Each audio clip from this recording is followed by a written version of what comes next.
Қайтарымсыз несие алу үшін қалалық жұмыспен қамту орталығында келеңсіз оқиға орын алған болатын. Болған жайттың себебін сала мамандары өңірлік коммуникациялар қызметінің ақпарат алаңында өткен онлайн брифингте түсіндірді.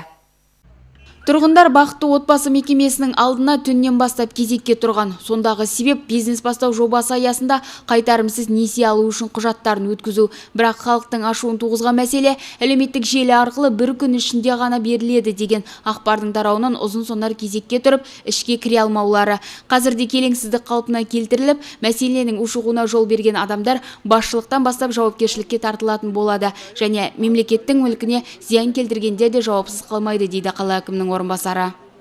Бір мезетте азан уақыттарда 500 астам бір мезетте адам келгеннен кейін мына ғимараттың жаңа қабылдауына адамдардың жаңа көпшілік жиналуына себеп болған.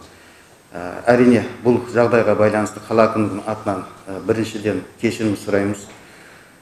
Екіншіден осыған алдын алу мақсатында қазіргі таңда осы қабылдау нәрсесін қабылдау жаңа өтініштерге сәйкес тиісті онлайн режимді бар екендігін қала тұрғындарға арнайы түсіндірме жұмыстар жүргізіп, сонымен әлеуметтік жерге де хабарлап жіберетін боламыз.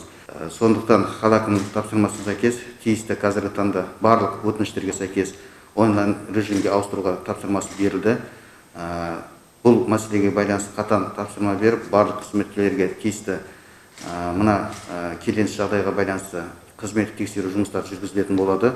Тиісті мекеме басшысына, тиісті қалалық жұмыспен қамту бөлім басшысына және де қала әкімі орынбасарына жауапкершілік қаралатын болатынын сіздерге жеткіземіз.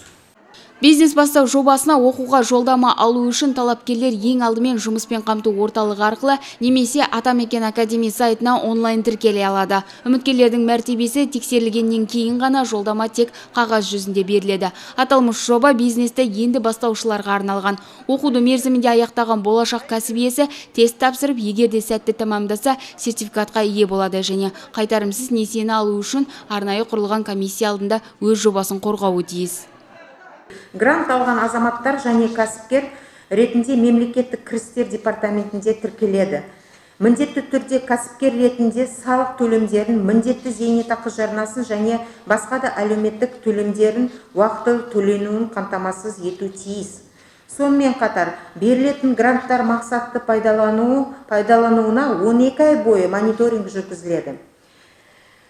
Мақсатсыз пайдаланған гранттар кері қайтарылуға тиіс. Қызылорда қаласында мысал үшін мониторинг топтарды атқарған жұмыстардың нәтижесінде 54 адамның ісі сотқа беріліп, бүгінгі күнге 5 адам грант қаржысын бюджетке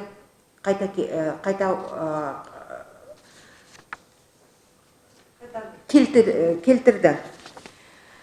Сөзімді қорытындылай келе, бағдарламаның басты мақсаты мемлекеттік грант, шағын несие, кәсіпкерлікті дамытуға, азаматтардың табысын көбейтіп, халықты көмекке мұқтаждықтан шығаруға бағытталған.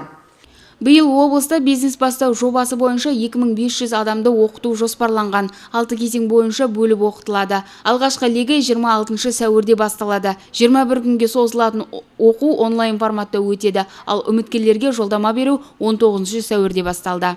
Тоғжан Нұрдәулет Сәду, Индира Раисова, Қызылорда қоғамдық телеарнасы.